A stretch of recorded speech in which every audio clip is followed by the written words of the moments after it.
Hvala svima što ste došli, hvala svim našim gostima, predavačima. Evo, meni je iznimno zadovoljstvo najaviti još jednu godinu gdje cijeli 9. mjesec zapravo posvećujemo ženskom zdravlju, ali ove godine zapravo reproduktivnom zdravlju. Evo, dakle, 3. godinu za redom.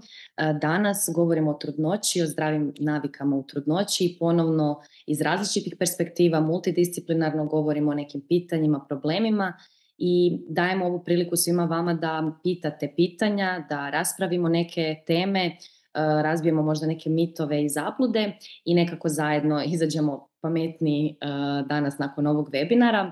I ja neću više duljiti, pa ću evo najaviti našeg prvog gosta predavača, profesora primariosa Damir Roje, da evo započne sa svojim predavanjem. Izvolite.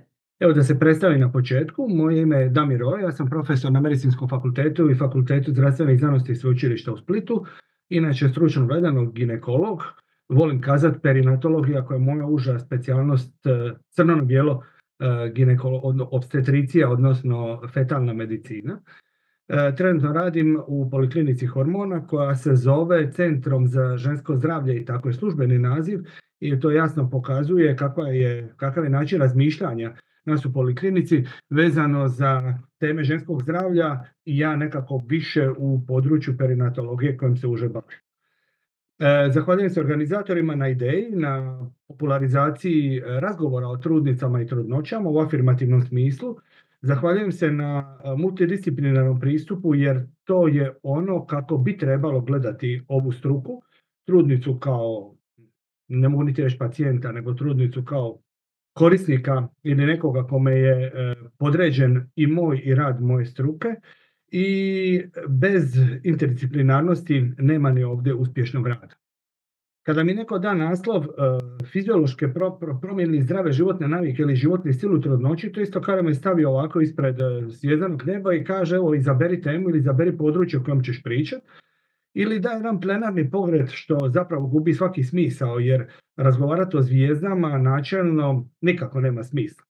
Stoga sam ja bio u jednom tako zanimljivom zadatku da pokušam izabrati koji to dio životnog stila, što je to što je u okviru trudnoće nešto čemu bi se ja htio posvetiti večeras, o čemu bih htio kazati malo više riječi i u tome su mi pomogli organizatori kada su me upoznali s činjenicom da je prvi predavač iza mene nutricionista. I hvala Bogu da je to tako. Nutricionista je sastavni dio perinatološkog tima.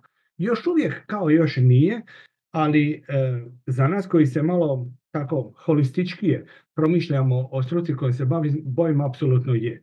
Pred 20 godina bilo je uopće nezamislivo da je psiholog dio rodilišnog tima, danas je to više manje svugdje najnormalnija pojava, pa ja se isto tako nadam. Fizijatri su, odnosno fizioterapeuti polako ulaze, pa malo izlaze pa se vraćaju, ali tu su, negdje su tu.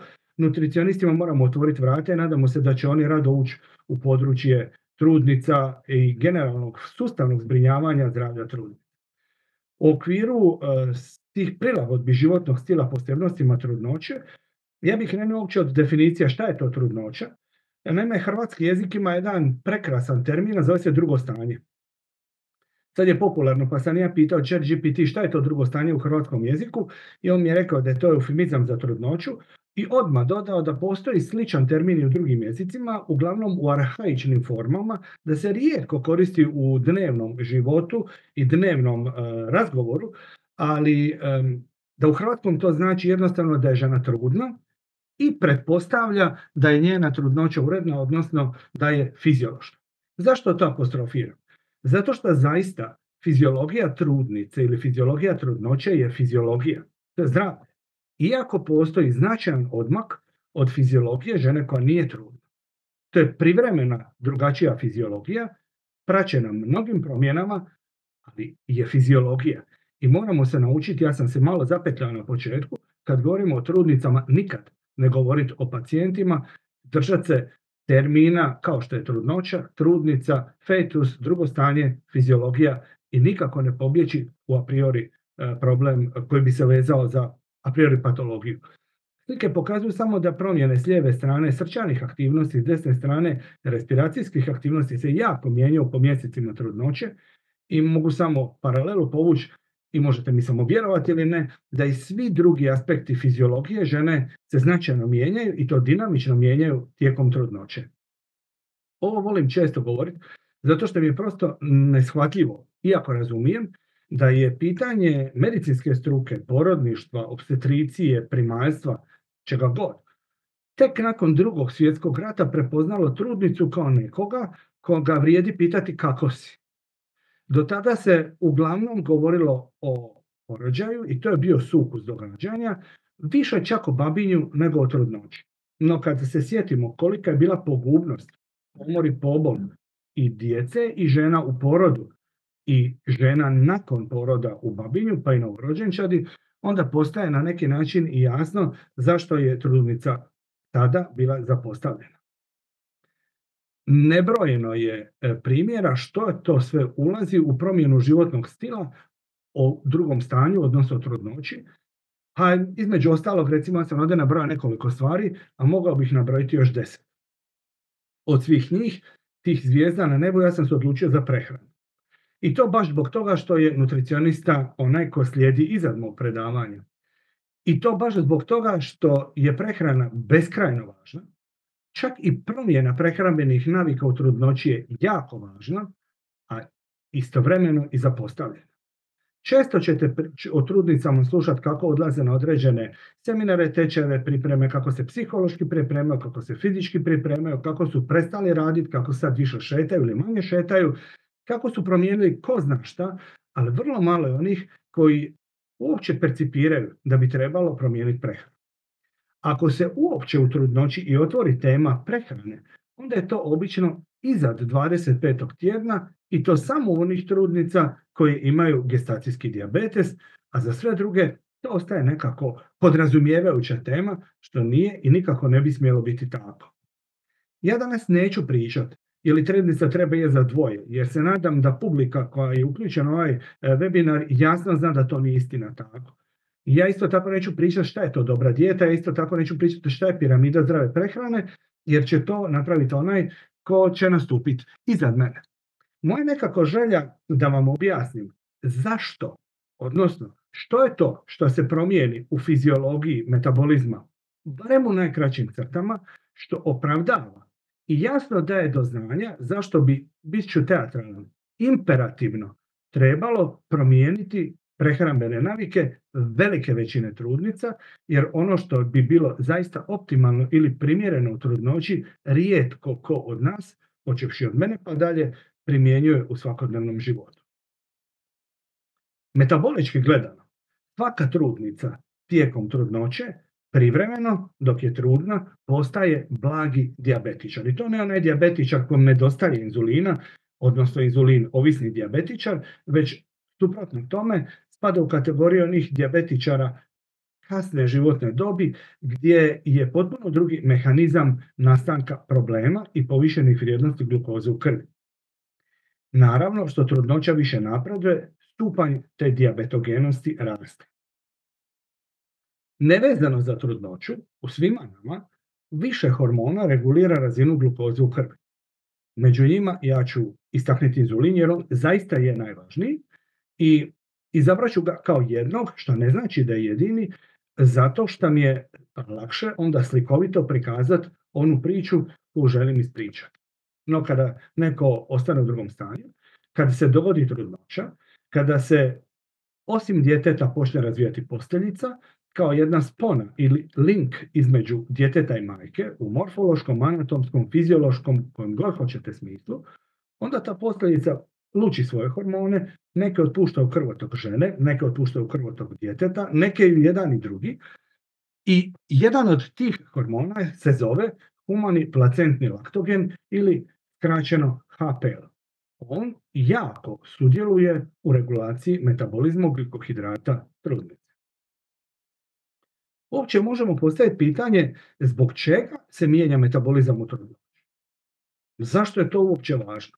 Ali se isto tako onda moramo sjetiti da priroda ili Bog, kad nas je osmišljavao pred puno tisuća godina, nije pretpostavljao, nije mogao ni zamisliti da ćemo živjeti u vremenu u kojem mi u Europi, u ovom dijelu Europe, danas živimo, a to je trenutak obilja hiperkalorične hrane. Moramo biti na neki način i zahvalni što smo u onom relativno malom dijelu svijeta sa obiljem hrane i što i u ovom trenutku, sjetit se, postoje dijelovi svijeta u kojima vlada glad. I zbog toga je priroda morala osmisliti neki način da prehrani dijete i u uvjetima u kojima ne da hrane nema u izobilju, nego hrane nema uopće blizu i trebalo je prisiliti trudnicu da na neki način u interesu razvoja ploda jede više. Prvo pitanje je kako uopće nekoga natjerati da jede više nego ranije. Odgovor koji bi bio primjeren osnovnoj školi, a koji je zaista iskren odgovor je kako da je natjeraš da ona bude stalno gladna. Drugo, ako je već nešto pojela, kako je natjerati da prvo nahrani fetus, a da nakon toga samo, ako nešto ostane viška, to ostane za ženu. Odgovor je tako da je glukoza iz krvi ne ulazi brzo u stanice i tako dugo ostane u cirkulaciji, pa je i vrijeme transporta te glukoze kroz posteljicu prema djetetu produženo, a u količini glukoze veće.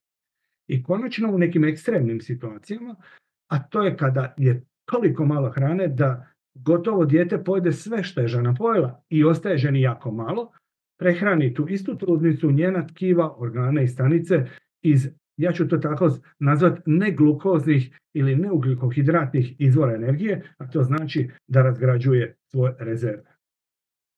To što je nabrojeno, to je baš ono što radi humani placentni laktogen. On nema niti jedan drugi zadatak u tijelu, osim da osigura odgovore na ova 3 pitanja. To hipotetski predstavlja i znači da kada bi u uvjetima obilne prehrane viška, zapravo kalorijskog unosa, ukinuli humani placentni laktogen iz fiziologije trudnoće, zapravo se ne bi dogodilo ništa, možda bi čak i bilo bolje, ali samo u toj trudnoći, samo u žena koje bi jele normalnu hranu, dovoljno hrane i za sebe i za svoj plod. Humani placentni laktogen, jedan zapravo proteinski hormon, vrlo sličan u strukturi hormonu rasta. Interesantno je da ga luči posljedica bez ikakve kontrole. Dakle, nema ni pozitivne ni negativne povratne sprege, ona ga luči i što je ona veća u volumenu ili masi, toga ima više. Njegov jedini zadatak, ali zaista jedini zadatak je da poveća perifernu rezistenciju tkiva na inzulin, odnosno smanji osjetljivost stanice i organa na djelovanje tog hormona. Na taj način nastaje nešto što zovemo inzulinska rezistencija, koje je dosta teško objasniti, može slikovito, ali kad bi ušli u pokušaj da biokemijski odredimo trenutak, mjesto, receptor ili mjesto radnje gdje se to događa, ušli bi u velike rasprave i sumnjam da bismo mogli to taksativno nabrojiti na jednom slajdu. No, kako god bilo, inzulinska rezistencija je stanje u kojem se tijelo opire djelovanju inzulina, pa inzulin ne može jednako lako ubaciti glukozu u stanice kao što je to radio ranije, zato mu treba više vremena, treba više inzulina i više metaboličkog napora. Slikovito gledano, ovaj gospodin predstavlja hormon koji glukozu iz krvi ubacuje u stanice. I to funkcionira dobro, dok se ne pojavi neko ko u ovom trenutku predstavlja humani placentni laktogen i koji mu otežava posao. Jednostavno ne da glukoze lako ulazi u stanice, pa duže ostaje u krvi. Ako duže ostaje u cirkulaciji, onda će i količina prenesena djetetu biti veća, a trudnica će napraviti sve da ipak savlada tu otežanu barijeru i boriti će se sa hiperinzulinemijom. Rezultat će biti da će ipak nešto brže ubacivati nego dok toga nije bilo, ali ta hiperinzulinemija na direktne i indirektne načine vodi trudnicu u dodatni osjećaj gladi. Kažu stari ljudi, šta više jedeš, više bi jeo, šta manje jedeš, manje bi jeo. Sjetimo se da kada se navečer dobro najedemo, sa kasnom večerom ujutro smo uvijek ponovno gladni. Ako preskočimo večeru, taj osjećaj ujutro nema. Rezultat svega toga je da je gludnica stalno gladna, da je povećana glukoza, ponuda djetetu, odnosno fetusu, i da u zaista iskarikiranim situacijama trudnica se prehranjuje neglukozom. Tako je jedan hormon uspio napraviti, odnosno odgovoriti sve one prethodno postavljene zadatke ili pretpostavke. Zašto je ključni dio trudnoće za prepoznavanje tog poremećaja oko 25. tjedna? I gdje je tu uopće poremećaj? Naime, ako je normalno da se taj hormon luči u trudnoći i da mu je jedini zadatak povećana periferna rezistencija na inzulin i dodatno prebacivanje glukoze djetetu, zar je to poremećaj? I u kojem trenutku nešto što je fiziološki postaje poremećaj? Na ovoj slici vidite zeleno označeno i strelicama da koncentracija hormona posteljice humanoplacentnog laktogena eksponencijalno raste negdje do 25-6 tjedana i onda doseže otprilike 80% maksimalne vrijednosti, kažemo da doseže svoj plato i tek se malo ili vrlo malo mijenja od tada do kraja trudnoće. Dakle, da je svoj skoro pa maksimum dosegla oko 25 tjedana. Drugo, fetus do otprilike istog tog dijela trudnoće se hrani i raste neovisno o inzulinu i ne luči uopće inzulin koji bi bio aktivan. Što to znači? To znači da mu je rast do 25. tjedna trudnoće određen genetskim čimbenicima i jednak je u žena kojima je koncentracija glukoze u krvi 2, 8, 12 ili 18. Tek kada počne lučiti svoj inzulin oko 25. tjedna, stvari se mijenjaju, rast ili debljanje postaje sukladno našem, što više jedeš, što imaš više glukoze, brže ćeš, odnosno više rasti, pa kad pogledate malo ove vrijednosti koje su uredne i normalne vrijednosti u trudnoći, plodu je do 25. tjedna masa 800 grama, a onda u 15 preostalih tjedana naraste još 2,5 kila, 3 kila, 3, 4, 5 puta više. Meni se sviđa kad neko kaže da može definirati perifernu rezistenciju na inzulin u kontekstu fizioloških granica i da je to kad je to za 50 do 60% više nego na početku trudnoće. Moje prvo pitanje je što je to 50, a što je 60%, jer je razlika između 50 i 60%, 10%, to je petina od onih 50%. To je 20% razlike. Dakle, odoka. Drugo, postoji li nekakva laboratorijska pretraga, nekakav stroj, nekakav način da se izmjeri periferna rezistencija na inzulin ili se baziramo na procjenama? Ova bi shema trebala nekako pokazati kako se kreću vrijednosti ili koncentracije glukoze u krvi, naravno pojednostavljeno, tijekom dana kada neka žena nije u drugom stanju. Smatramo da nakon obroka i porasta glukoze u krvi slijedi porast inzulina koji u roku od 45 minuta do sat i 15 vraća vrijednosti glikemije na normalnu. Što to znači? To znači da je ova osoba 3 sata dnevno u hiperglikemiji i to imam glukoze u krvi viška, nemam, pa je i lučenje inzulina kampanjski i vezano za obrok. Naravno, pikovima bazalne vrijednosti su uvijek prisutne u krvi.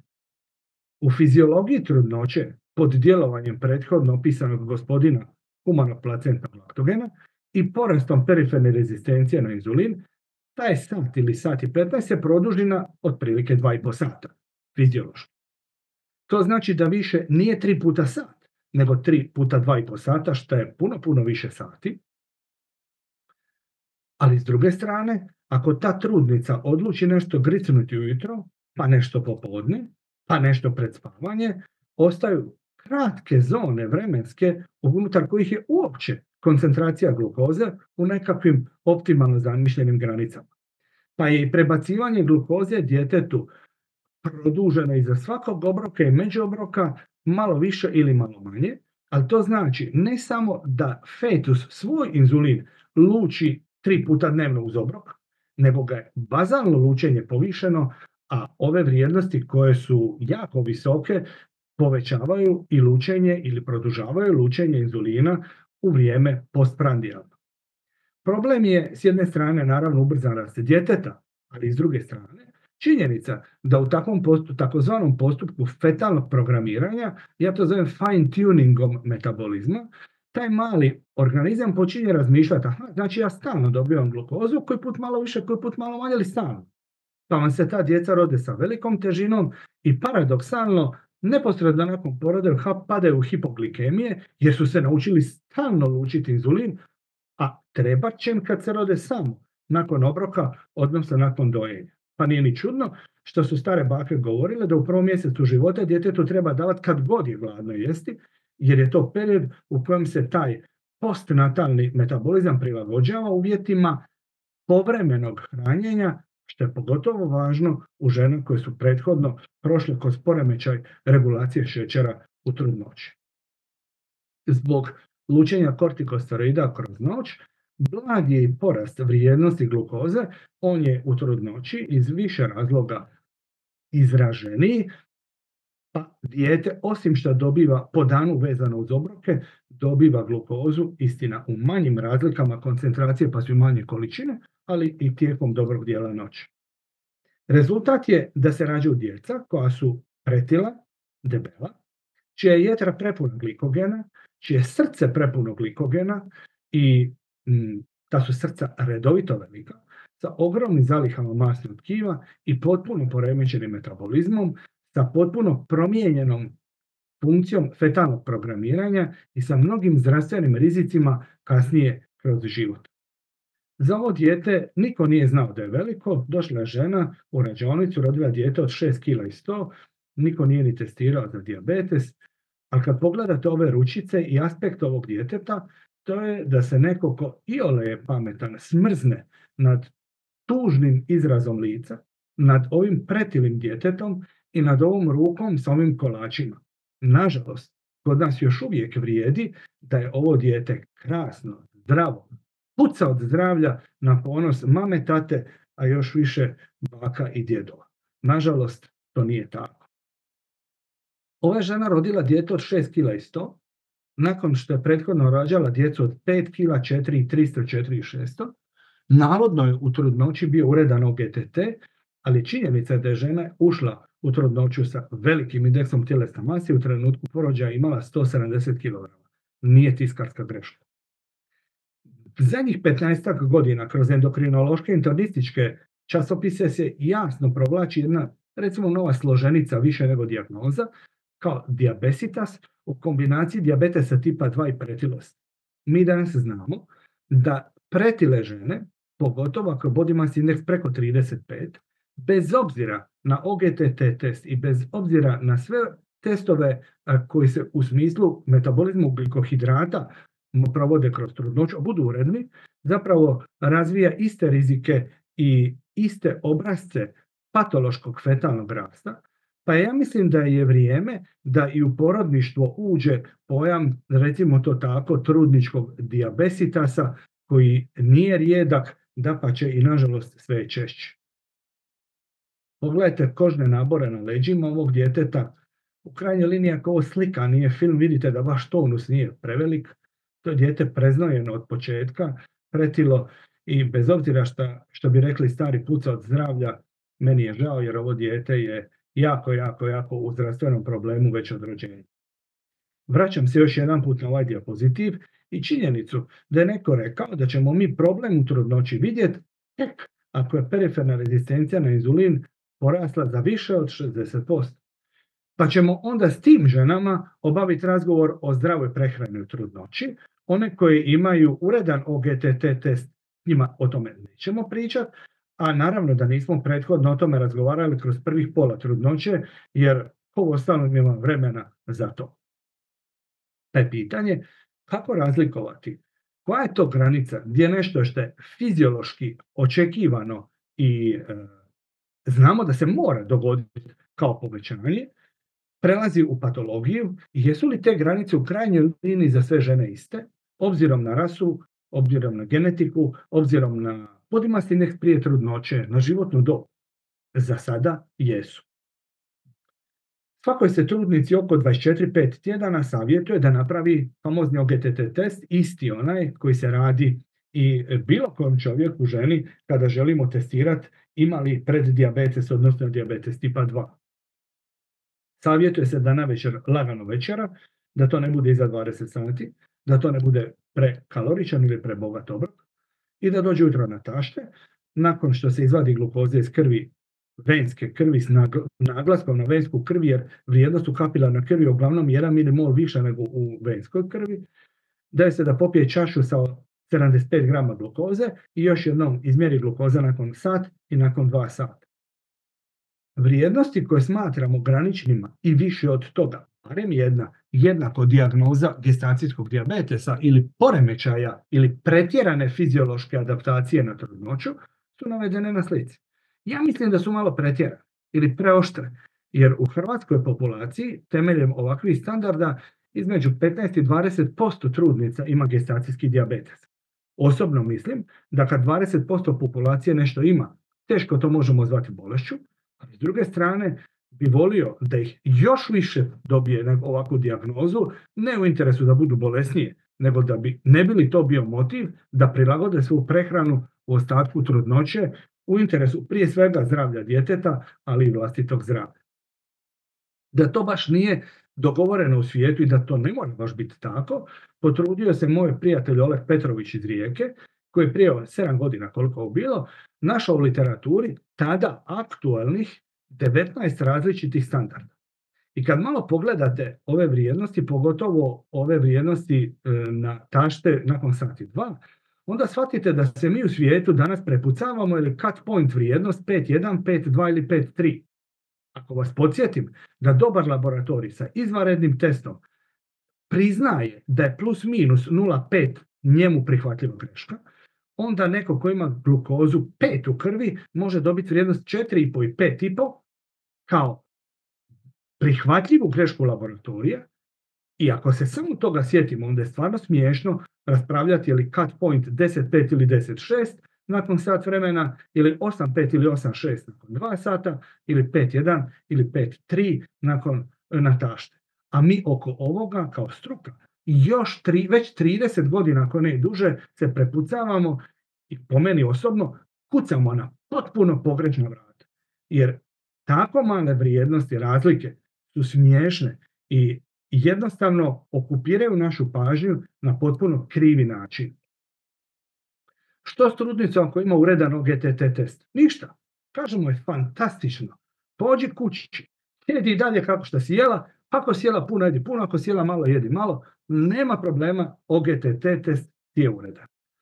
S druge strane, ako ona barem malo povišenu vrijednost, kategoriziramo je bolesnom i onda nahrupimo sa stotinama informacija kako od danas popodne mora promijeniti način prehrane.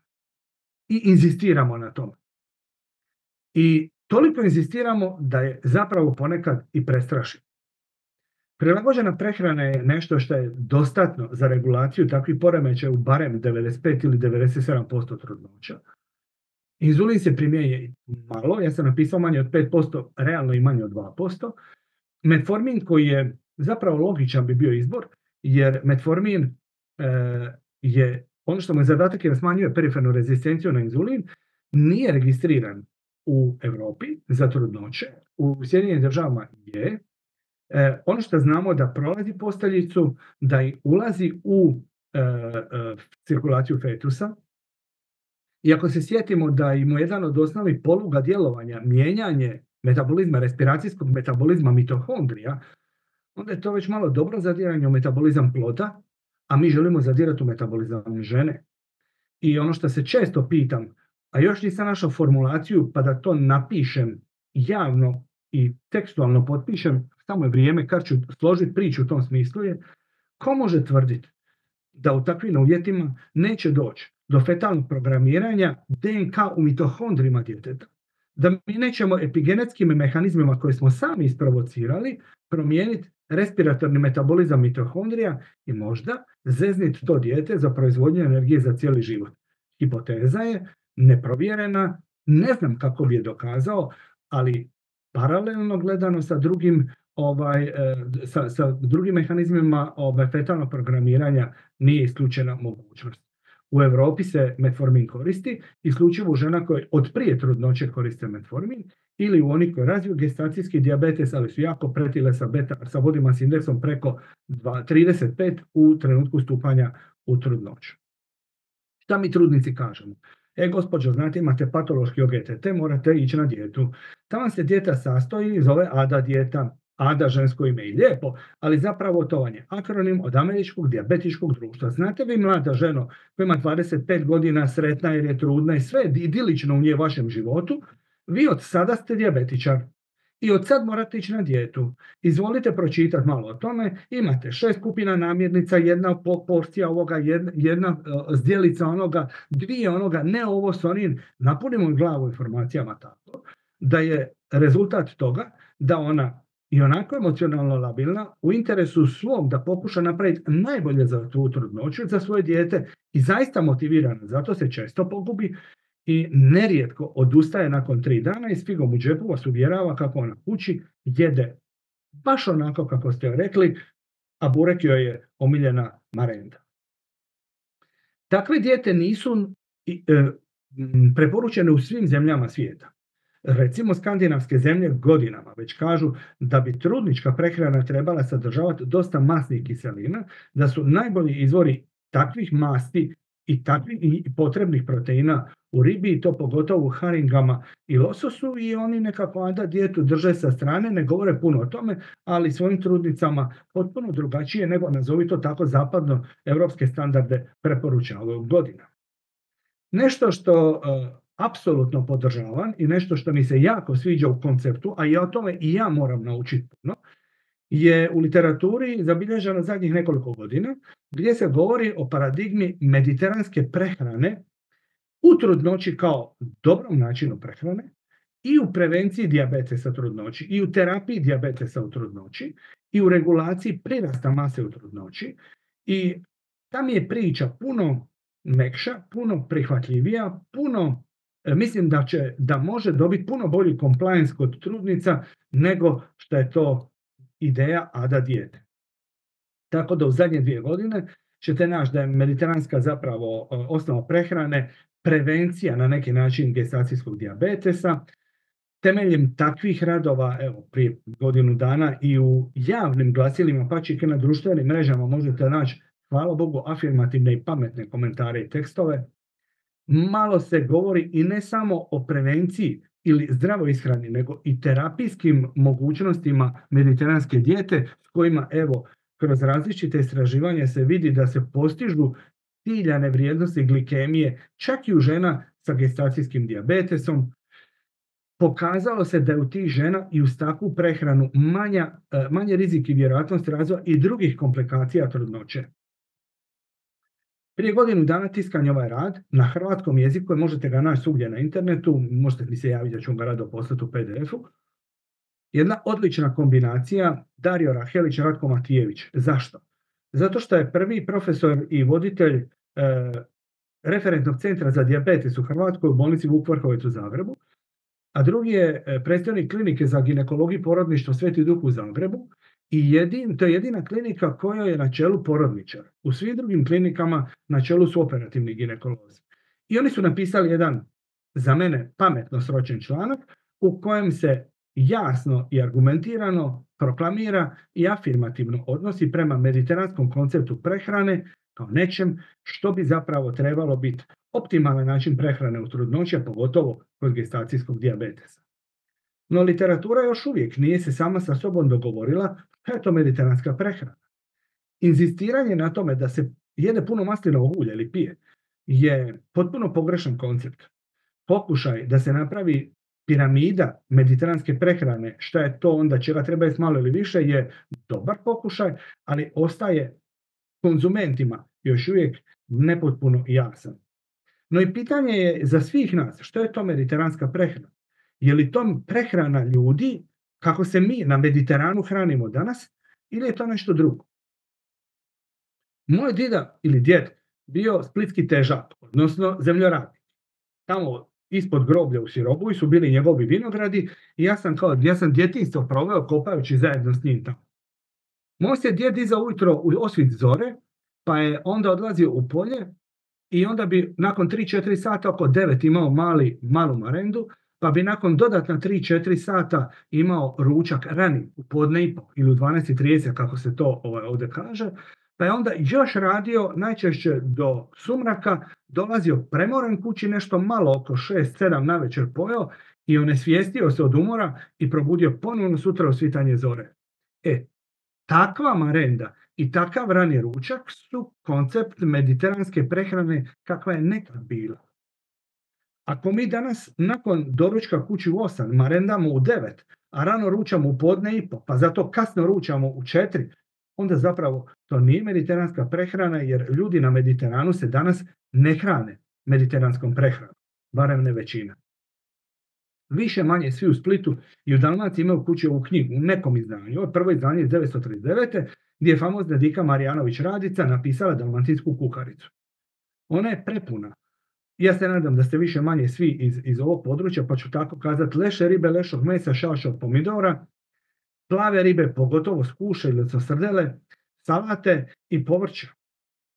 Nama se događa da nam plava riba, odnosno da nam leša riba i lešo meso najčešće postaje fast food, da nam povrće zamjenjuju izlazi iz pekarnica, još uvijek smo na Mediteranu, da nam skuše polako mijenjaju topli sendviči, a da nam ovakve zdjele salate mijenjaju francuska salata i slične inačice.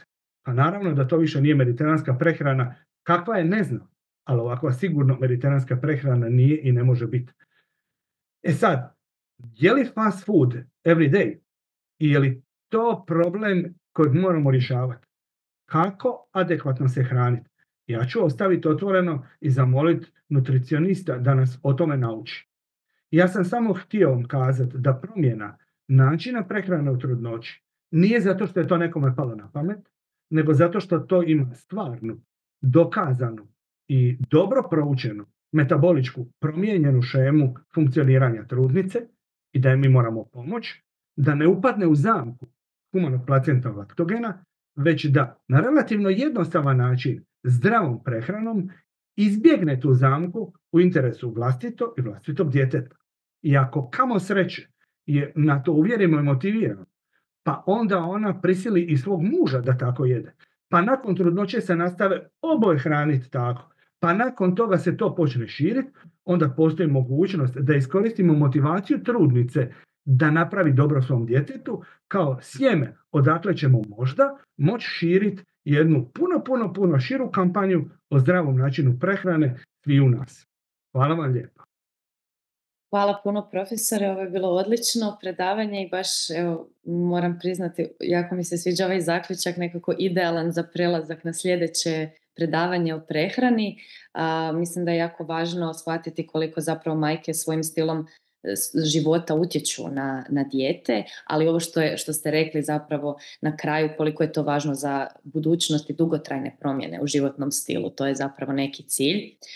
Ja bih samo htjela podsjetiti još jednom sve da slobodno pitaju pitanja u chat koje ćemo onda postaviti na kraju za sve predavače. A sada idemo na sljedeće predavanje. Klinička nutricionistica i dijetetičarka Sanja Čirić. Izvolite. Hvala profesore, baš ste mi ovako dali jedan dobar domaći zadatak. Jeste, u današnjem stilu života je zaista izazovno s obzirom da smo sa svih strana bombardovani sa fast foodom, suplementacijom, pojačanim stresom. Kako mi da jedemo, šta da jedemo, koja je hrana da kažemo, adekvatnija za nas, a kako sa druge strane da sve hranjive zaštitne materije koje su nam potrebne obezbedimo u trudnoći, koja je jedna od nutritivno najzahtevnijih razdoblja svake žene. Trebamo da biramo hranu koja ima najviše hranjivih sastojaka u odnosu na broj kalorija. Sad se tu postavlja pitanje koje možemo postaviti pitanje ono što ste pomenuli, da li su to neka za prevenciju, da li su to možda te neke ADA preporuke ili mediteranska ishrana, da li je mediteranska ishrana, da kažemo, jedna od dobra baza za pravilan rast razvoja naše bebe. Možemo reći da, zato što sa jedne strane ona podržava sva 4 principa pravilne ishrane, znači možemo da je racionalna, uravnotežena, balansirana. Kao što ste već kao što je već pomenuto, služi nam i za prevenciju i lečenje kardiovaskularnih bolesti, cerebrovaskularnih bolesti, dobro nam kontroliše HBCA1, zatim snižava nam i holesterol, antitumorska i tako dalje. I s druge strane može da nam omogući dovoljan unos omega-3 masnih kiselina koje su nam zaista neophodne, antioksidanse i da samim tim kroz mediteransku ishranu negde smanjimo faktore rizika i da imamo dobru antioksidativnu zaštitu. Takođe, kroz mediteransku prehranu, ishranu, mi možemo zaista da obezbedimo svakoj trudnici dobar nutritivni unos. Kalorijski nutritivni unos nam se razlikuje, pa ću malo kasnije nešto više objasniti o tome. Možemo na neki način da ograničimo zasićene masti, transmasti, holesterol u hrani i da obezbedimo negde 55% sigurno energije iz ugljenih hidrata, ali akcent da stavimo na one sporo resorbujuće ugljene hidrate, vlakna u odnosu na brzo resorbujuće ugljene hidrate, tako da nam je ona jedna dobra podloga i osnova. Takođe, kroz mediteransku ishranu možemo na kvalitetniji način da ograničimo i unos kuhinjskih soli i svih dodataka koji imaju veći sadržaj natrijuma. Slažem se da ne jedemo za dvoje, ali trebamo jesti kvalitetnije i pametnije i to zna često da bude teško, s obzirom da nam se dešavaju mnoge metaboličke i digestivne promene. Ključno u celoj priči jeste taj individualni pristup koji trebamo da imamo ishrani i suplementaciji. Kako bismo adekvatno postavili neku, da kažemo, nutritivnu dijagnozu, uzimajući u obzir sve fiziološke promene koje nam se dešavaju u trudnoći, u slučaju da postoji neki zdravstveni problem, da možemo adekvatno propisati neku medicinsku nutritivnu terapiju i sprovesti neke medicinske nutritivne intervencije.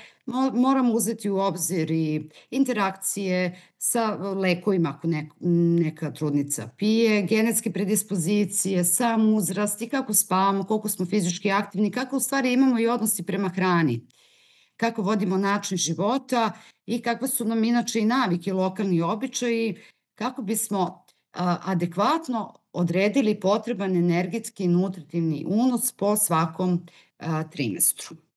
Profesor je nešto na početku pomenuo da mi akcenat stavljamo na ishranu negde kad od neke 24. 25. nedelje, ako nam dođe do nekog zdravstvenog problema. Ključ jeste u preventivi, da mi negde prekoncepcijski, kad već planiramo trudnoću, uradimo jedan dobar nutricionistički pregled, prođemo sistem ishrane kako bi poboljšali zdravstveno stanje majke, nutritivno da bude dobro, da omogućimo promene navika ukoliko postoje, ukoliko su potrebne u ishrani samom stilom života i samim tim negde da prekoncepcijski omogućimo smanjenje faktore rizika pre samog začeća. Što se tiče trudnoće, trebamo imati personalizovanu ishranu i za prvi, za drugi i za treći trimestar, kao i suplementacije i fizičke aktivnosti. Oba pristupa nama omogućavaju dobar stil života, da kažemo adekvatan i dobar porođaj, babinje, detinjstvo i samo kasnije odraslo doba. Znači, ključ nam je u tom samom početku tih prvih 1000 dana od začeća trudnoće. Kako ćemo se hraniti, to sve zavisi posle i utiče na našu porodicu i dete.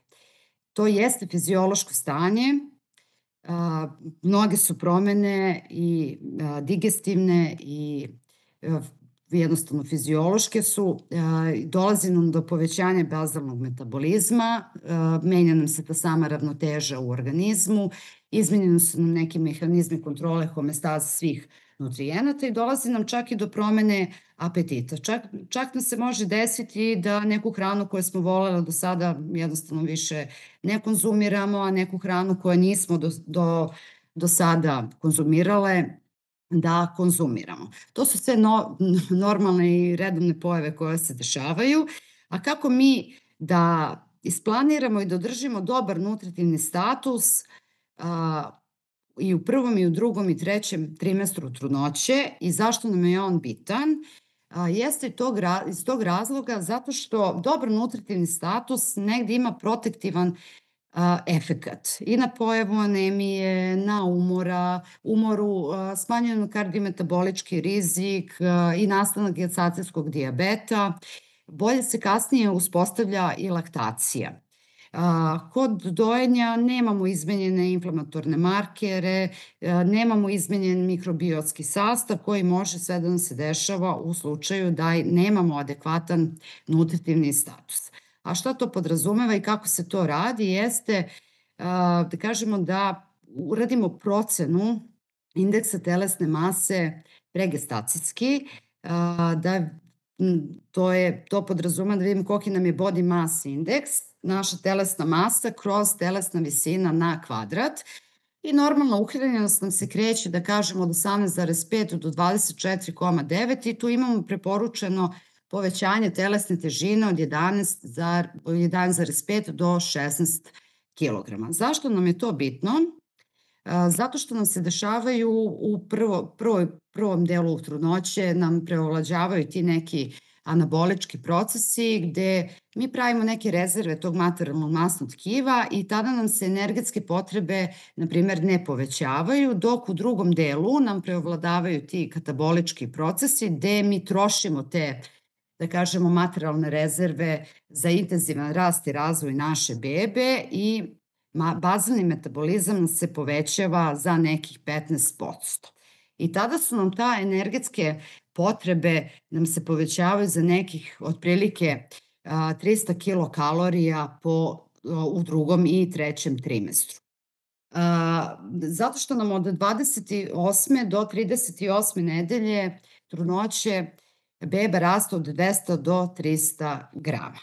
Ako uzmemo, da kažemo, normalna uhranjenost, normalna telesna visina od prilike 170 cm, neka preporuka energetskog unosa je u reproduktivnoj dobi oko 2100 kilokalorija. S obzirom da imamo povećane potrebe energetske otprilike oko 300 kilokalorija u drugom i trećem trimestru, znači naše dnevne energetske potrebe bi se trebale na osnovu početnog bazalnog metabolizma povećati na otprilike 2350, a u trećem trimestru još nekih 13% više na 2600 kilokalorija od početnog energetskog unosa. Ako pričamo o višepolnim trudnoćama i ako trudnoće imaju malo jaču fizičku aktivnost nego običajno, otprilike oko 20% nam se povećava energetski unos. Potrebe za vreme dojenja su malo veće nego u toku drugog i trećeg trimestra. Tako da neka početno povećanje telesne težine možemo reći da se dešava neki 20% od početne telesne težine, nekih 6 kg do 28. nedelje bismo trebali dobiti, a od 28. nedelje nekih 5 do 6 kg. Na kraju trudnoće povećanje telesne težine za normalnu uhranjenost, kao što sam malo pre rekla, je nekih otprilike do 10-12 kg. Ako bi gledali to po mesecima, to bi bilo negde oko kilogram i po mesecu. Što se tiče prvog trimestra trudnoće, veći prirast od 1-1,5 kg, imamo veći rizik za nastanak gestacijskog dijabeta. Ako bismo to ovako tabelarno prikazali po nedeljama, najviše dobijamo, da kažemo, oko 450 grama nedeljno između 21. do 30. nedelje. Tako da, otprilike, znači neki 10 do 20 kg ide, ovde možete na tabelarnom prikazu videti koliko nam oduzima grama i posteljica, plodova, voda, intersticijalna tečnost. Na početku trudnoće one otprilike nekih 7,5 litara, a na kraju trudnoće nam ide oko 9 litara. Zašto je to bitno? Da imamo dobar nutritivni status, dobru uhranjenost, zato što ni manjak ni višak telesne težine nam nije dobar. Što se tiče pothranjenosti, to je manjak telesne težine i manje napredovanje povećanje telesne težine u trudnoći, samim tim manje povećanje i naše bebe i ploda i energetski unos nam je čak manji od 1500 kilokalorija. Dolazi do zastoja u rastu i razvoju naše bebe. S druge strane, medalje nam je ta gojaznost koju baš je profesor dosta stavio akcent na to i pričao. Dolazi nam do kardiometaboličkih problema. Gestacijski dijabetes 5 do 8% nam se može desiti. Ako nam je body mass indeks veći od 30-35 indeks telesne mase, imamo 3 do 4 puta više šanse da dobijemo gestacijski dijabet u poređenju sa normalnom uhranjenošću. Takođe, kao što je profesor već napomenuo, obavezan screening OGG test nakon 35. nedelje, po potrebi lekara možda i ranije bismo trebali uraditi. Takođe, gojaznost nam nosi i hipertenzivne poremećaje, uključujući preeklamsiju, eklamsiju. Rana preeklamsija se može desiti pre 34. kasna od 34. nedelje. Dolazi nam do razlike u hranjivim materijama, bioaktivima, hormonima i negde mi pravimo automatski genetsku tu predispoziciju na gojaznost koja se kasnije ispoljava u dečijem dobu i odraslom dobu. Što se tiče potreba za makroelementima u odnosu na, da kažemo, standardnu mediteransku ishranu, tu su nam malo povećane potrebe. Što se tiče masti, povećane su potrebe za nekih, da kažemo, 40% od 16. nedelje, proteini nekih 15% i ugljeni hidrati nam ostaju isti. Što se tiče unosa tečnosti, neka preporuka jeste da 30 ml vode tečnosti ide po kilogramu telesne težine, to je nekih 8 do 10 čaša. Kada su ovako malo toplije vremena, veće temperature, možemo čak povećati malo više. Što se tiče potrebe u proteinima, one zauzimaju nekih 15% ukupnih energetskih potreba, ili ako bismo gledali, to je otprilike 1 gram po kilogramu telesne težine. Imamo proteine biljnog i životinjskog porekla. Akcenat trebamo staviti i na jedne i na druge. Proteini životinjskog porekla su esencijalni i bogati su esencijalnim aminokiselinama, ali kad njih iskombinujemo u obruku sa proteinima biljnog porekla, imamo bolju iskoristljivost proteina. Što se tiče masti, stavljamo akcenat na omega-3 masne kiseline, biljna ulja, čak evo jedna preporuka za, pored maslinovog ulja koje se koristi dole na Mediteranu, i za bundevino ulje koje ima preko 60% nezasićenih masnih kiselina i negde ga nazivamo i zeleno zlato. Ima jako dobar odnos omega-3 i omega-6 masnih kiselina. Što se tiče unosa ugljenih hidrata, akcenat stavljamo na te složene ugljene hidrate i na vlakna, kako bismo obezbedili i dobru probavu i negde sprečili obstipaciju koja je česta pojava u trudnoći. Potrebe za mikroelementima možemo isto podeliti prekoncepcijski u 1., 2. i 3. trimestru i nakon porođaja i babinja. Oni su neophodni za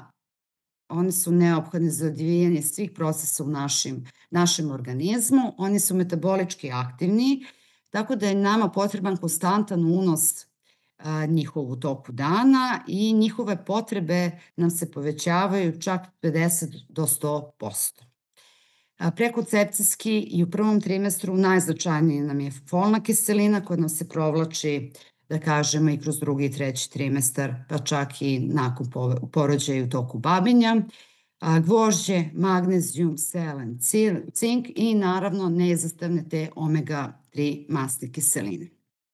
Ovde sam izdvojila otprilike da možete videti, kao što sam malo pre rekla, energetske potrebe su nam povećane za otprilike 300 kilokalorija u 2. i 3. trimestru, a od samog početka trudnoće potrebe za mikroelementima su nam od 50 do 100 puta, zavisno opet od koga, povećane.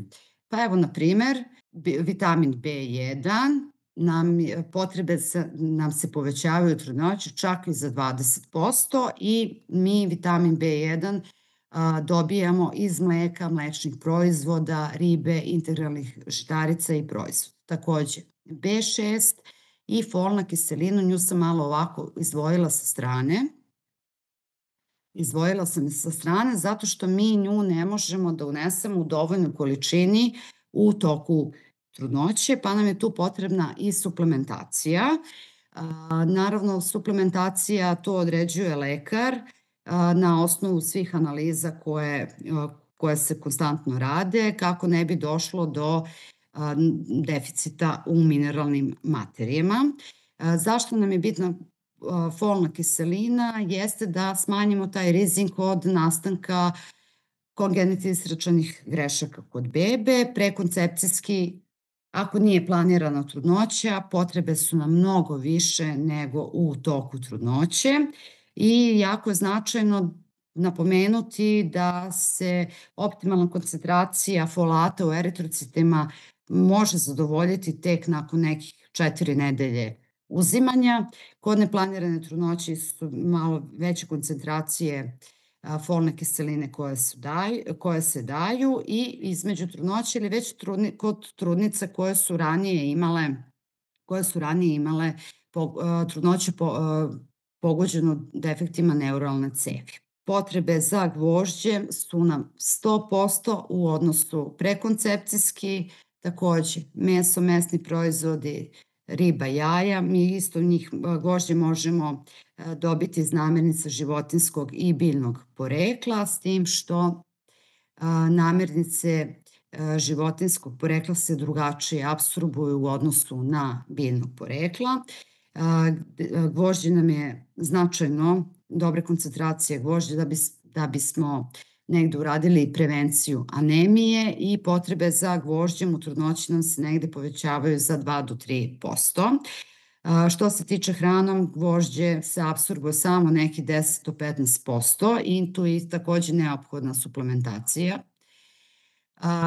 Materica, evo možete pogledati ovde u tabeli kolike su nam potrebe za gvožđem u toku dana.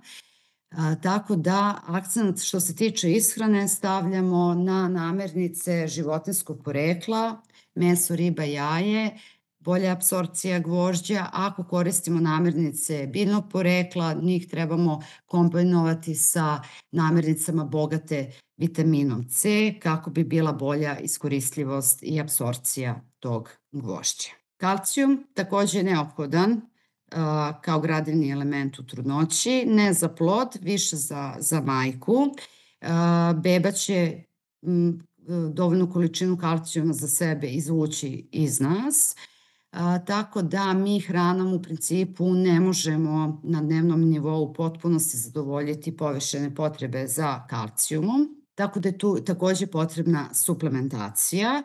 Primjera radi, jedna šolja mleka zadovoljava otprilike 250 mg kalcijuma, pola litre mleka i mlečnih proizvoda, još ako dodamo neki sir, neke 2-3 porcije, da kažemo mleka i kiselo-mlečnih proizvoda, možemo nekih 600 mg zadovoljiti, a za ostali 600 mg da bismo došli do 1200 mg kalcijuma moramo uzeti kroz suplementaciju, zato što naše bebe u prvom trimestru su je potrebe otprilike 7 mg na dan, u drugom od 250 do 300 mg na dan i u trećem trimestru 350 mg na dan.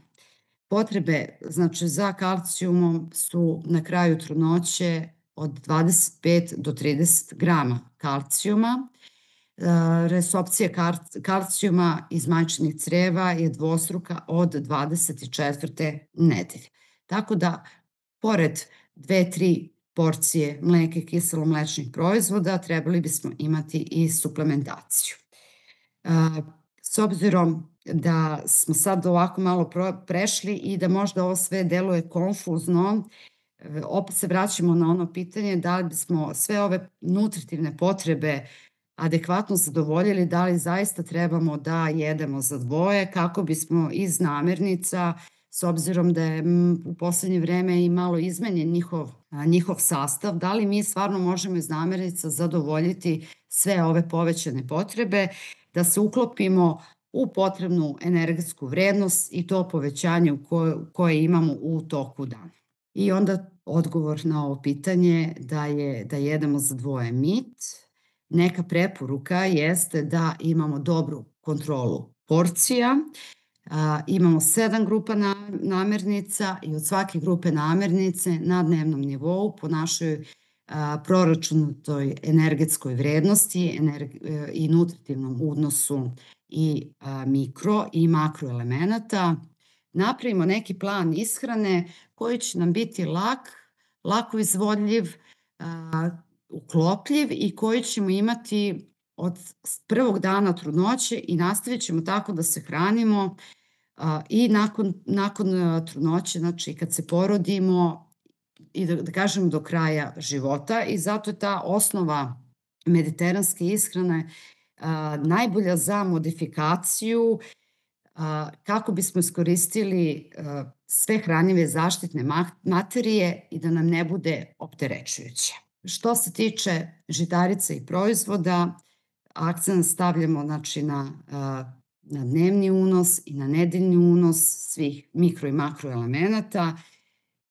Što se tiče žitarica i proizvoda, dnevno možemo uzeti otprilike oko 200 do 250 grama, pirinač, testenine i krompir batat koji je jako dobar, od 4 do 6 puta nedeljno da bude zastupljeno negde na našem meniju. Što se tiče mleka i mlečnih proizvoda i sireva, svakodnevno ih možemo koristiti otprilike 300 do 400 ml do pola litre. Meso, riba i jaja, naravno da bude raspoređeno adekvatno na nedeljnom nivou, po 1 do 2 porcije. Svakog dana trebamo jesti voće, povrće, salate. Povrćem možemo započinjati svaki obrok, na taj način ćemo negde praviti prevenciju obstipacije i uneti i vitamine i minerale i vlakna pred obrok i posle toga nastaviti da jedemo ono što smo planirali za taj obrok.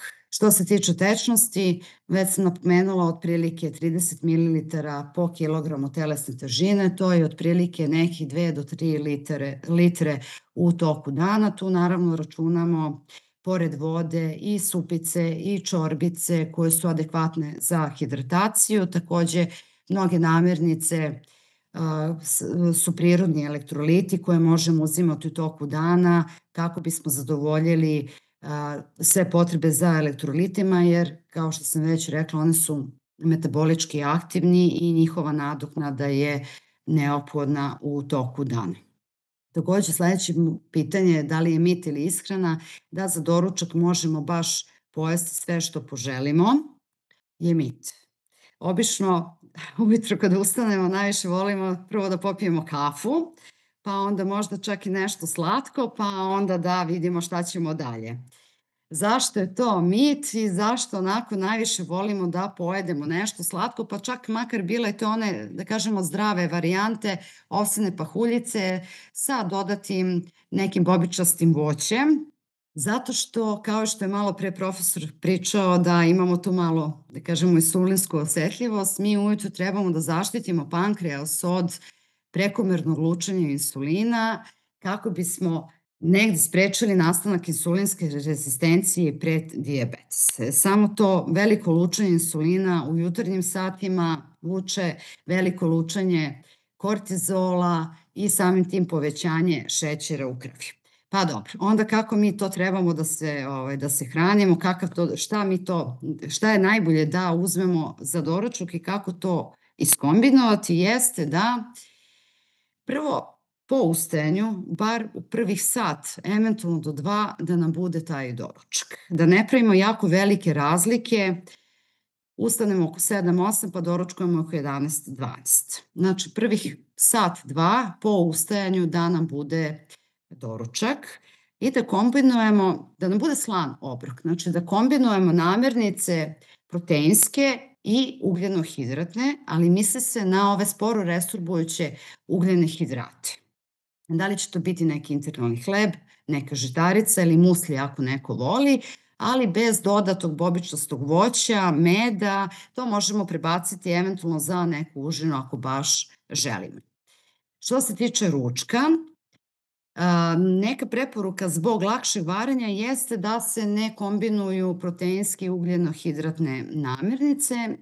Međutim, s obzirom da imamo pojačane potrebe i kako bismo iskoristili najbolje proteine iz biljnih i životinjskih namirnica, njih trebamo negde iskombinovati u obroku uz dodatak tih nekih zdravih masti. Da li ćemo sad izabrati meso ili ribu i nešto od neskrobnih povrća? Naravno, salata da bude zastupljena u svakom obroku. Prvo jedemo salatu zbog dijetnih vlakana i vitamina i onda nastavljamo dalje to što smo planirali u obroku. Ili ćemo možda izabrati neku trijadu pravilno kombinovanih žitarica kao što su žito, mahunarke, sa dodatkom nekog jezerastog voća ili semenke, povrća ili neku drugu integralnu hranu sporo resorbujućih ugljenih hidrata kao što su testenine. Batat, uvek nešto da imamo od neskrobnog povrća i salata. Što se tiče večere, najbolje bi bilo da budu salati i neko kuvano povrće kako bi nam ta dijetna vlakna držala sitost u toku noći i olakšale varenje i nešto od lakih proteina, da kažemo namirnica koje su bogate omega-3 masnim kiselinama. Razmak između obroka trebao bi biti 5 do 6 sati i eventualno, sad opet zavisi po potrebi, s obzirom da bi se ishrana trebala individualno prilagoditi na osnovu zdravstvenog stanja i svih onih parametara što smo negde na početku onako malo brzinski gde sam napomenula i prešla. Eventualno se uvode još 1 do 2 užine. Poslednji obrok bi trebao biti nekih 3 sata pred spavanje, nikako neposredno odmah da večeramo pa da legnemo da spavamo. Sad, pitanje se takođe postavlja, pošto smo pomenuli da nam se energetske potrebe povećavaju za nekih otprilike 300 kilokalorija, čak i mogu ići do 500, zavisno od početnog nutritivnog statusa, koje mi to namirnicama možemo uneti tih 300 do 500 kilokalorija. I ovde imamo izbor. Znači, evo ako pogledate ove tabelice, vidjet ćete da jedna krofnica ima 350 kilokalorija i time smo zadovoljili povišene energetske potrebe u toku dana. A opet s druge strane, ako naše dnevne obroke povećamo sa jednim paradajzom, paprikom, nekom jabukom ili salatom ili čak mleka, što unosimo neophodno vitamine i minerale, da zadovoljimo te mikropotrebe, ali unosimo i, da kažemo, malo kvalitetnije namirnice i obrok. Ne znači da nikada nećete pojesti ništa od tih brzo resorbujućih ugljenih hidrata, ali bi zaista trebali staviti akcenat na te sporo resorbujuće, dobro da budu izbalansirani u toku dana, da ih imamo u svakom obroku. Naravno, nećemo ih duplirati u jednom obroku, za skromne namirnice nećemo duplirati, ali ako su dobro raspoređeni u toku dana, imamo širinu kombinovanja i konzumacije svih namirnica. Tako da, naš je izbor kako ćemo, šta ćemo i uraditi, da li ćemo akcenat staviti na celovite žitarice, kvalitetnije namirnice ili ćemo ipak izabrati da našoj ishrani budu zastupljeniji fast food, brzo resorbujuće, da kažemo, brzo resorbujući ugljeni hidrati, čokoladice, grickalice. Takođe neka preporuka jeste da u približno isto vreme budu obroci, da ne jedemo negde između obroka kako ne bismo stalno prolongirali insulin. Takođe nam se mogu javiti i muka i povraćanje, pogotovo 4. do 16. nedelje trudnoće. To su te, da kažemo sad, digestivne promene koje nam se dešavaju. Muka i povraćanje može trajati, znači, do nekih 17. nedelje i tu možemo preporučiti da nam obroci budu manji, da budu suvlji, da dobro žvaćemo, da stavimo akcenat na neke kiselomlečne proizvode bez jakih mirisa i začina. Ako imamo jutarnje mučnine, ne bi bilo loše da uvek pored kreveta imamo neki spremljen keks, kreker ili dvopek, da to prvo stavimo u usta da bi malo taj višak hlorovodonične kiseline pokupili i da ne uzimamo velike tečnosti za vreme obroka, nego nakon obroka. Mučnina i povraćanje nam se dešava baš zbog te snižene sekrecije hlorovodonične kiseline i pepsina, pogotovo u prvom trimestru. Trudnička hiperemeza se ne kontroliše ishranom i to zahteva malo drugačiji tretman. Obstipacija je takođe česta pojava u trudnoći zbog smanjenog mortaliteta creva. 2-3 porcije u toku dana unosa vlakana, imamo 5 grupe vlakana, integralne žitarice, 2-3 porcije, da kažemo, svežeg voća i povrća, možemo negde i dovoljan unos tečnosti, možemo negde osigurati, prevenirati, a i rešiti obstipaciju ukoliko se dogodi. Stimulišeći laksanti i ricino sulje je kontraindikovano primena u trudnoći. Gorušica se takođe javlja nekih 30 do 50% trudnica može da nam se javi. Tad nam se, pogotovo u tih nekih poslednjih 3 meseca, citrusno voće, limun, grejp, pomoranđa nam se ne preporučuju. Opet akcent stavljamo na češće manje obroke, suvu hranu. Ne bi bilo loše da imamo podignuto uzglavlje i visok jastuk za spavanje, to će nam malo olakšati simptome. Što se tiče grčava i oticanja nogu, takođe česta pojava, treba malo onda veći akcent da stavimo na namirnice koje sadrže veće količine, da kažemo, magnezijuma, to je zeleno listnato povrće, koštunjavo voće i semenke susane. Takođe malo magnezijum će nam pomoći da nam smanji negde i umor, imaćemo bolju sintezu proteina i dobar, da kažemo, dobru ravnotežu elektrolita.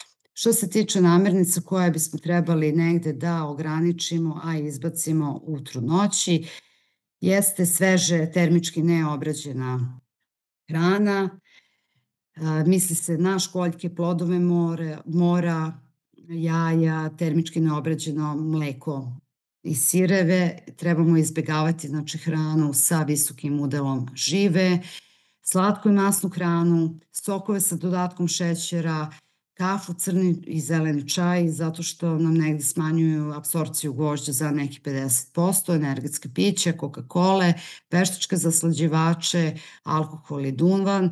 Naravno, i što se tiče termičke obrade, jeste da pokušamo da zaista sad imamo razne uređaje za kvalitetniju pripremu hrane, da izbegavamo pohovanje i prženje u dubokoj masnoći, pečenje u rerni, kuvano, pareno, vodena para, na roštilju, da budu prioritetni načini pripreme hrane. Umesto zaključka bih rekla da ako radimo odgovorno od početka, pa čak i pre trudnoće i u toku trudnoće i nadalje, jeste nešto što zaista možemo raditi najbolje za sebe i našu bebu, a sutra i za našu porodicu. Jeste da je put jako izazovan i možda sad ovo sve što i profesor i ja što smo rekli može da napravi negde malu zabunu, ali verujte, to je veoma lako uklopljivo u svakodnevni ritam života.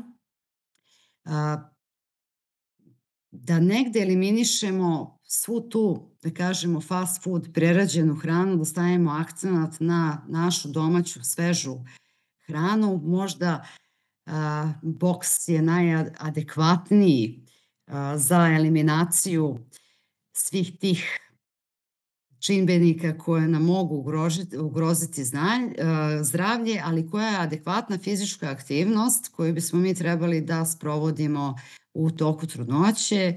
Sada će nam reći kineziologinja Marija Ana Rok. Hvala na pažnji. Hvala puno, Stanja, na prekrasnom predavanju, još jednom vrlo informativnom, edukativnom, jako puno korisnih parametara, tablica, brojki. Imat ćemo sve snimljeno, tako da možemo ponovno pogledati sve detaljnije još, jer je tu stvarno jako puno toga. I odlično za ove mitove koji, vjerujem, se možda nekima ne sviđaju što su mitovi, ali mislim da je jako korisno, nešto što je realno i životno za sve nas. Sada, za kraj, s ovim boksom nekako prelazimo na našu magistru kineziologije, Anamariju, pa Anamarija, izvoli. Eto, dobro večer svima. Sada ću vam podijeliti svoju prezentaciju. Eto, jel svi vidite? Vidi se, može. Nadam se da imate još koncentracije za mojih 20 minuta. Eto, ja ću se predstaviti temu vježbanje u trudnoći.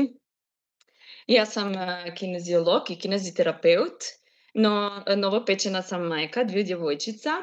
Imala sam višeplodnu trudnoću, odnosno blizanačku, pa ću vam podijeliti malo i svoje iskustva. Nadam se da će vam biti zanimljivo. Eto, prezentacija će se koncentrirati na nekoliko, a to je zašto bi trebali vježbati u trudnoći, kada bi mogli započeti sa vježbanjem, kako ćemo vježbati, što će nam beba reći ako vježbamo i postoje li određeni mitovi kojih se naravno ne bismo trebali bojati. Prvo pitanje na koje ću odgovoriti je zašto. Eto, ja sam navela, sad ću reći nekoliko dobrobiti, iako ih ima zaista puno, na koje možemo mi djelovati sa samom tjelesnom aktivnošću.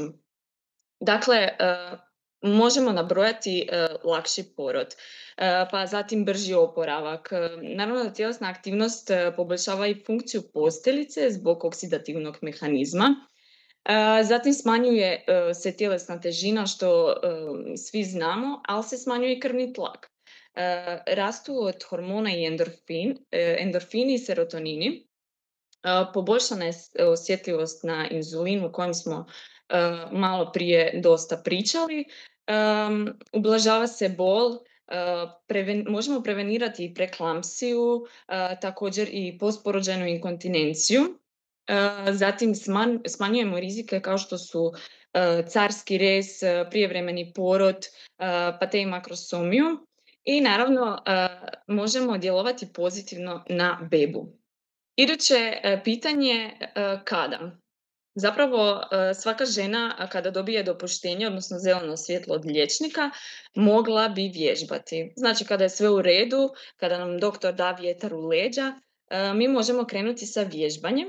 Iako moram priznati, ja sam imala višeplodnu trudnoću i moje doktorice, odnosno ginekologice koje su vodile moju trudnoću, odmah su mi dali zeleno svjetlo i zapravo, ako mogu reći, ja sam se bavila, odnosno moj posao je biti teretani, 12 sati najmanje, demonstrirati, pokazivati vježbe. Tako da stvarno ja nisam ništa ni najmanje smanjila. Znači, zapravo sam se nastavila baviti aktivnošću kao što sam sve radila i prije. I zbog tog mojeg pozitivnog iskustva smatram da je zapravo žene, ne da su ginekolozi krivi, već žene smatram da ne pitaju ginekologa mogu li, ne mogu, nego žive u nekim pogrešnim uvjerenjima, kao što su primjerice da ne žele dizati nešto teško. Mislim, naravno da trudna žena neće premještati ormare po kući ili slično, ali hoću reći, ne mora se bojati utega i sličnih stvari. Tako da vjerujem da su takve stvari duboko ukopane i tu je zapravo problem manjak komunikacije. Kako ćemo vježbati? Pa eto, postoje neke smjernice Svjetske zdravstvene organizacije koje se svi držimo, mi kineziolozi. Sada ću govoriti o najmanjim vrijednostima. Znači, najmanje 150 minuta tjedno umjerene tjelesne aktivnosti. Zatim najmanje 3 puta na tjedan. Opet pričamo o najmanjem. Vi možete vježbati i svaki dan. A u našu aktivnost bilo bi dobro uključiti aerobne aktivnosti, vježbe snage, vježbe stezanja, te jako bitno vježbati mišiće zdjeličnog dna. Dalje, ja sam ovdje prikazala vježbe, evo malo se učitava, istezanja i mobilnosti, iz razloga što ja volim sa trudnicama započeti trening sa ovim vježbama, jer izrazito ublažavaju napetost i smanjuju stres na te ligamentarne strukture, pa ne samo ligamente, već djeluju i na mišiće, također i na krvne žile, što prevenira preklampsiju. Zanimljivo je da neka istraživanja navode da su čak vježbe istezanja bolje u primjeru u odnosu na hodanje. Tako da zaista imaju puno dobrobiti. Naravno, ne moram navoditi da će ublažiti bolove, da ćemo lakše disati, da ćemo imati bolje držanje, pokretljivost. Najbitnije zdjelica kukovi leđa, no molim vas možete obratiti, ako ćete raditi ove vježbe, da obratite pažnju i na torakalni dio, da istežete mišiće natkoljenice kao što su kvadriceps, loža i naravno listove. Znamo da trudnice imaju neke trudnice imaju česte grčeve i eto, možemo dalje kad ove vježbice možda završe. Uglavnom, evo, samo da vam objasnim par vježbica. Znači, bilo bi dobro da posvetimo barem 10 minuta vremena ovim vježbama. Mislim da ako ih radimo svaki dan, stvarno možemo naći 10 minuta. Zaista su učinkovite. Eto. Znači, otvaramo kukove, radimo izdržaj. Bitno je da radimo to da bude pokretljivo, fleksibilno. I samo što bih htjela još navesti, bitno je da ne shvatimo krivo vježbe istezanja. Znači, ne želimo mi sad istegnuti ligamente, već ih želimo opustiti, tako da ne moramo stvarati još dodatan stres ligamentima. Eto. Naravno, ponavljamo lijevu, desnu stranu i idemo do trenutka gdje osjećamo ugodno istezanje. Eto, može dalje. Ove vježbe zaista moje trudnice obožavaju i uvijek je veselje kada dođe na red pilates lopta. Povećavamo prostor u zdjelici, odnosno otvaramo zdjelicu. Što to znači? Znači, olakšavamo bebi da zauzme pravilan položaj. To će u kasnijoj trudnoći pomaže bebi da se i lakše spusti u zdjelicu. Primjerice, vježbe s ove lijeve strane na pilates lopti možete raditi i na porodu. Znam da u bolnicama postoje pilates lopte koje možete zatražiti i kao što sam i prije spomenula, takve će vježbe vas opustiti i stvorit će što povoljniji položaj za spuštanje bebe. Naravno, svaki pokret izvodite polagano, nikamo vam se ne žuri. Evo malo istezanje za živac i sciaticus. Eto.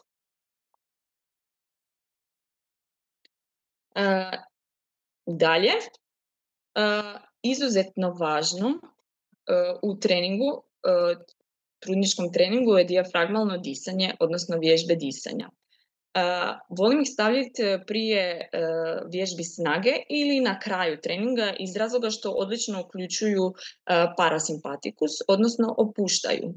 Ali i odlično uključuju regiju zdjeličnog dna, također i znači naš kor.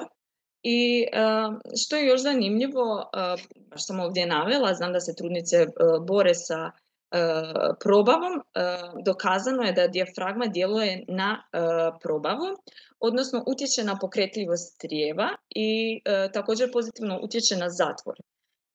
U dijafragmalnom disanju udah vršimo na nos, i zato ćete vjerojatno čuti puno trenera da vam kaže udahni na nos, iz razloga što ćemo tako aktivirati dijafragmu. Znači udahnemo na nos, širimo trbuh, leđa, rebra i na izdah skupljamo trbuh, leđa, rebra i izdah će trajati nešto duže, bar 4 sekunde. Što ćemo u vježbama kod dijafragmalnog disanja, možda ako su nam dosadne, možemo uključiti tipa pilates loptu, pa vršiti pritisak prilikom izdaha ili pilates prsten ili slične rekvizite kao što su gume i tako dalje. Dalje. Ja sam ovdje navela core, no u ovim vježbama ćemo uključiti i gluteuse, uključit ćemo i mišiće ramenog pojasa i slično. No htjela bih spomenuti kako core, izrazito su važne vježbe kora u trudnoći. Naravno, opet ćemo spomenuti kako smanjuju bolove iz tog razloga što ćemo aktivirati sve mišićne skupine. Također, super je osvijestiti funkciju dubokih trbušnih mišića. Svi znamo o famoznom rectusu abdominis, odnosno six-packu. No, ako on preaktivan, može se dogoditi dijastaza. Znači, tako ćemo tim vježbama prevenirati dijastazu rectusa abdominisa. Također, ove sve vježbe utječu i na mišiće zdjeličnog dna, što poboljšava i funkciju i mokrenja. Nadalje, eto ovih nekih vježbi. Prije nego što objasnim vježbe, htjela bih vam reći, ako ćete izvoditi ovo kod kuće ili ako će možda neko se sjetiti par vježbica za otrenirati, voljela bih vam reći da kolege i ja zovemo to instagramične vježbe koje izgledaju lijepo. Vrlo često nisu toliko učinkovite ko vježbe koje se stalno spominju. Primjerice čučanj, deadlift i slično. Tako da zaista je super kada ostanete što jednostavniji jer su zaista te vježbe najučinkovitije. Ovdje sa desne strane sam malo začinila vježbe, znači vi možete dodati rotacije koje su također odlične za zdjelično dno i djeluju na našu ravnotežu. Znamo da kod trudnice se pogoršava ravnoteža, balans i super je uvesti vježbe koje će nas malo izbaciti iz balansa, a da mi to možemo kontrolirati. I to ćemo najbolje učiniti sa takvim vježbama, primjerice rotacijama, unilateralnim vježbicama gdje ćemo koristiti jednu nogu, pa primjerice zakorak, pa prednoženje i slično.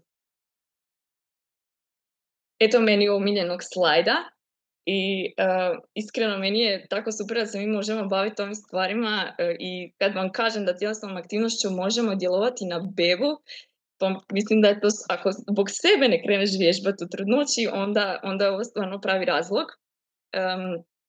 To sam navela sad par primjera iz znanstvenih radova. A dokazano je da vježbanje tokom trudnoće može rezultirati zdravijom porođajnom težinom kod djeteta, ali bez povećanja rizika od niske porođajne težine. Nedavna istraživanja su također pokazala da umjerena do visoko intenzivno vježbanje kod majke dovodi također do boljeg neurološkog razvoja djeteta. Također, aktivnost majke doprinosi i boljem razvoju kardiovaskularnog sustava kod djeteta i kada možemo također utjecati na kognitivni razvoj. A primjerice, jedno istraživanje govori kako su i djeca majki koje su vježbale u trudnoći gledana do 9. godine i zamijećeno je kako su ta djeca imala i bolji motorički razvoj. Znači, zaista meni je ovo zaista predivno, tako da nadam se da ćete dobiti, ako gleda nas koja trudnica, a da ne vježba, da će moj sad motivirati. Ok, neki mitovi o vježbanju u trudnoći, naravno trudnice ne smiju vježbati, sad sam sve vjerojatno razjasnila, sve je svima jasno. Vježbanje može izazvati pobačaj, ako nisi vježbala prije trudnoće sada ne smiješ početi, to također nije istina. Izbjegavati trbušne mišiće, to ću kasnije objasniti na idućem slajdu. Svako dizanje težine, naravno da ne, trudnice mogu dizati težine i naravno vježbe će se modificirati i opterećenje će se modificirati, ovisno o stanju žene. Ako vježbaš, beba neće dobivati dovoljno kisika ili, što sam isto znala čuti, bebe sporije napreduju jer se majčin nutritivni unos većinom usmjerava na izgradnju njezinih mišića. To je također lažna izjava.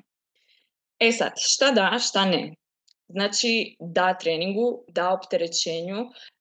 Zaista, mi žene smo stvarno čudo. Mislim, naš živčani sustav je spreman na svakakvu adaptaciju i zaista se vrlo brzo može prilagoditi. Naravno da u treningu, ako će trudnica doći prvi puta na trening u trudnoći, naravno da je nećemo opteretiti, nijedan trener neće opteretiti trudnicu ako za ona to nije sposobna, ali hoću reći da se ne trebate bojati. Ne trebate se općenito bojati treninga. Što ne raditi? Sad, postoje tu svakakve dileme oko trbušnjaka. Ja osobno naravno ne dajem trudnicama vježbe trbušnjaka u koje ćemo izrazito aktivirati rectus abdominis, ali nedavna su istraživanja pokazala da takve vježbe u trudnoći neće utjecati na razmak dijastaze, ali će utjecati negativno na intraabdominalni tlak. Tako da ako ste trudne i ako ne znate, i ako još niste osvijestile mišiće trupa kao što su transversus abdominis, odnosno duboke mišiće trupa, ne preporučam vam da radite trbušnjake jer će djelovati loše, odnosno na intraabdominalni tlak. Nadalje, skokovi. Htjela bi to isto objasniti. Skokovi, trudnica može raditi skokove ako prije toga ima izgrađenu mišićnu muskulaturu, ako zna kako njezino tijelo reagira na pojedinu vježbu ili oblik aktivnosti, hoću reći ako je prije toga trenirala. Naravno da iskreno sumnjam da će neki trener dati trudnici da skače po steperu, mislim da to nikome nije ugodno za gledati, ali bolje ne. Nadalje, htjela bih reći da zaista morate slušati svoje tijelo i postoji 1001 vježba na koje kako možemo opteretiti trbušne mišiće, 1001 vježba koja može zamijeniti skokove, tako da bolje ne. Evo, navela sam neka česta pitanja svojih klijenata koje su bilo upućena meni, pa da razjasnim neke možda dileme ili možda ako neko zamijeni neke termine. Djeluje li vježbanje na cerviks, odnosno na otvaranje cerviksa? Primjeri, ja ću reći sad po primjeru istezanja. Dakle, vježbe istezanja, one otvaraju zdjelicu i poboljšavaju elastičnost zdjelice, također mišića zdjelice, naravno i ligamenata iz globova koje ih okružuju, ali ne otvaraju cerviks direktno.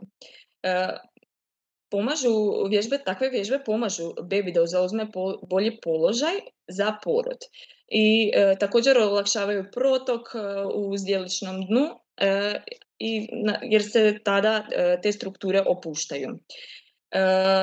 Samo otvaranje cerviksa je pod utjecajem hormona i naravno i pritiska glavice djeteta, ali vježbe neće nasilno otvoriti cerviks. Dakle, vježbe mogu pomoći pri otvaranju cerviksa, ali naravno kada dođe vrijeme za to. I zaključno, takve će vježbe cerviksu omogućiti da se prirodno otvori kada dođe vrijeme. Postoji li razlika u vježbanju po tromjesečjima? Iz mojeg iskustva ja sam samo nastavila normalno vježbati. Naravno, kada mi je ginekologica rekla je sve u redu, da je sve ok sa bebama, ja sam nastavila sasvim normalno, ali iz tog razloga što sam se ja osjećala super. Nisam imala nikakav umor u prvom tromjesečju kao što to zna imati trudnice i sada ću odmah navesti, većina trudnica osjeća umorno. Super je uvoditi aerobne aktivnosti koje će nam povećati cirkulaciju, jer je u tom razdoblju cirkulacija usmjerena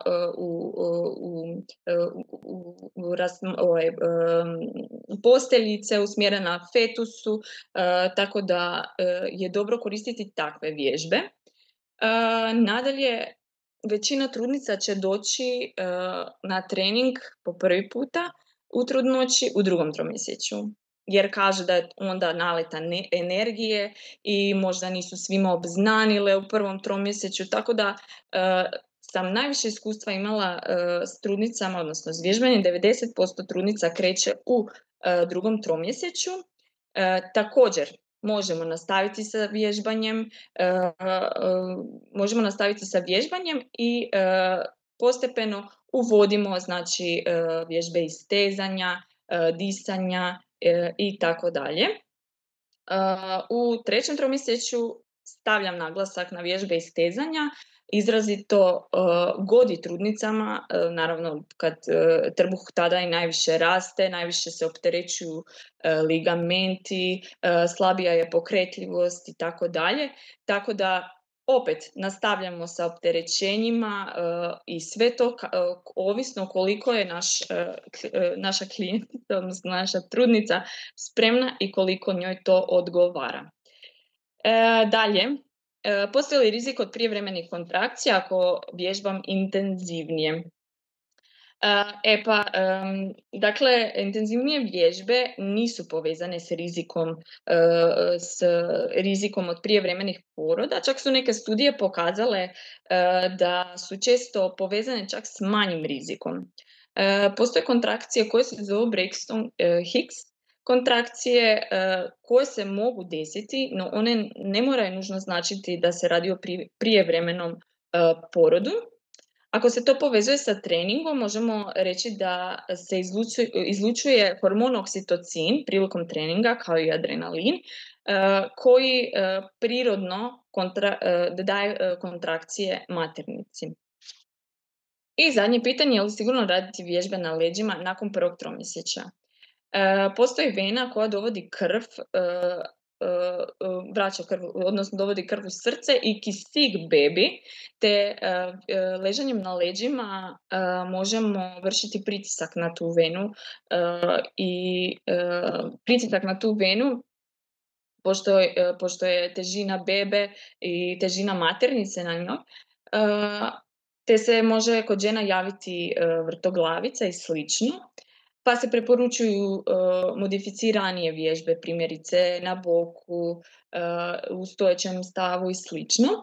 Ali ako žena ne osjeća nikakve vrtoglavice ili ako joj se ne javlja nesvjestica i slično, može raditi vježbe na leđima, ali naravno ako su one kratkog trajanja, ne sad da izvodi možda svaki dan ili uz česta ponavljanja, tako da sve morate, zapravo najbitnije da slušate svoje tijelo. I ako se ne osjećate ugodno, naravno da ćemo izbjegavati takve vježbe. Eto, to je to od mene. Hvala vam puno na pažnji. Nadam se da sam vam nekako uspjela dočarati ovo što mi radimo i nadam se da vam je bilo zanimljivo. Hvala. Hvala ti puno, Ana-Marija. Bilo je odlično, jako ponovno edukativno, vježbice su bile jako zanimljive. Mislim da je to nešto što treba dijeliti dalje i zato opet ponavljam, bit će i snimka na našem YouTube kanalu, tako da si svi možete to ponovno pogledati. Mislim da su jako korisne, jako kvalitetne vježbe. Mi smo malo sad ovo sve produžili, pa evo, postavit ćemo po jedno pitanje svakome da nekako zaključimo cijelo predavanje, odnosno sva predavanja u neki zaključak. Puno je pohvala svima, mislim da su svi jako, jako zadovoljni sa svakim od predavanja.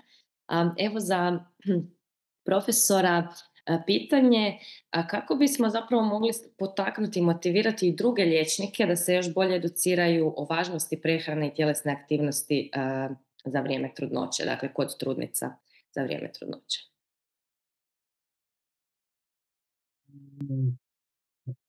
Ja bih volio da vam mogu konkretno odgovoriti na ovo pitanje i da mogu napraviti taksativno 10-ak stavki koje bi mogle iznjedriti ovo što ste vi na neki način dobro postavili. Pred 20 godina nitko nije radio OGTT test u trudnoći ženama koje nisu bile pretile ili prethodno rodile veliku djecu. Danas se radi svim ženama. Pred 20 godina psiholozi u rodilišta nisu ulazili, danas su sastavni dio. Kad smo prije 20 godina počeli surađivati sa fizioterapeutima u Splitskoj bolnici, u Splitskom rodilištu, to je bilo, uspjeli smo sticajem okolnosti, samo entuzijazmom pojedinaca je zapravo to zaživilo i u nekakvim svojim formama, meni nesavršenim, to moglo bolje živjeti danas. Ja mislim da će vrijeme donijeti ovo što vi kažete. Nažalost, moram iznijeti osobni stav da još nismo zreli da tako nešto aktivno promoviramo sa ciljem da zaista pragmatički to i provedemo. Ovakve aktivnosti su apsolutno dobrodošle. Širenje interdisciplinarnosti, perinatologije i otvaranje rodilišta. Stavljanje točki prioriteta na puno kvalitetniji, precizniji i objektivniji način nego što je to danas. Nepodilaženje mainstreamu po tom pitanju. Edukacija prije svega studenata, a nakon toga specijalizanata. Velika prilika u Hrvatskoj koju smo dobili otvaranjem primaljskih, zapravo sad većih fakulteta i puno dobre volje, puno entuzijazma i malo po malo. Velikih radikalnih zaokreta ovog trenutka ja zaista u realnom životu ne vidim i samo da se priča o ovome i samo da se okupljaju ljudi različitih profila na ovu temu i da je to sve skupo okrenuto javnosti je ogroman, ja bih rekao evolucijski iskorak u odnosu na ono što je bilo prije samo nekoliko godina tu. Tako da moja se struka još uvijek nije dogovorila koji su kriteriji za gestacijski dijabetes i misli da je to najvažniji problem. Ja mislim da to uopće nije problem. I da mi godinama kucamo na kriva vrata i samo dokazujemo suvjete različitih društava, ko je veći, snažniji i čija je riječ veća. I ja mislim da je za početak važno da promjena životnog stila trudnice, koja je nešto što ona prihvaća, društvo to prihvaća, podrazumijeva i prilagodbu prehrane ne nekima od pola trudnoće, nego svim trudnicama od početka trudnoće, u pripremi za trudnoću i de facto kroz možda i zdravstveno obrazovanje koje bi trebalo biti sastavni dio i osnovnoškolskog i srednjoškolskog sustava obrazovanja u Hrvatskoj. Da. I ja tako mislim. Odlično, mislim da je to obrazovanje uistinu ključno, ali malo po malo mislim da radimo svi zajedno neku promjenu i da idemo u dobrom smjeru. I mislim da zapravo i ovakvim akcijama, edukacijom, samo razgovorom, kao što ste rekli, razgovorom o ovome već radimo puno. Pitanje za Sanju, sad za žene koje bi željele zatrudnjeti. Koje su preporuke za suplementaciju i vitaminizaciju? Ovako, ako mogu samo, prvo moram da se izvedem, pošto je moja prezentacija ovako malo bila obilnija i zaista ishrana prekoncepcijski u toku trudnoće jako važna zbog daljeg rasta i razvoja, pa možda je bilo malo tehničkih grešaka i skraćivanja nekih bitnih informacija.